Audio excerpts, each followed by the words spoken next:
বলো। হ্যালো বন্ধুরা, দেখো এখানে আমি আর দিদি আমাদের বসে ছোট্ট আছি। মাটা বসে আড্ডা দিচ্ছি। কত সুন্দর হাওয়া। এই জন্য আমরা এখানে এসে বসেছি। সামনে দেখো তাল গাছ।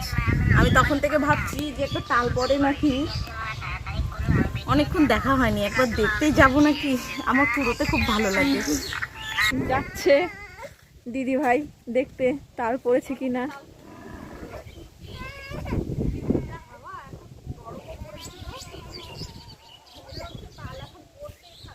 আজকে একটু বেশি রোদ্রু হয়েছে না, ওর জন্য গরম প্রচন্ড। এই দেখো তাল পেয়েছে বলে, একটা পেয়েছে, ছোট্ট হয়েছে তালগুলো। এই দেখো না, আমাদের ছোট্ট মাটাকে রেখে গেছে, দেখে কান্না করতেছে। এই দেখো, দেখা যাচ্ছে তাল পেয়েছে। আমার খুব ভালো লাগে পুরোতে। কি হয়েছে মা? পাশেই দুইটা গাছ দেখো বন্ধুরা, দেখতে পাচ্ছ। এখন রাখি তাহলে। আচ্ছা।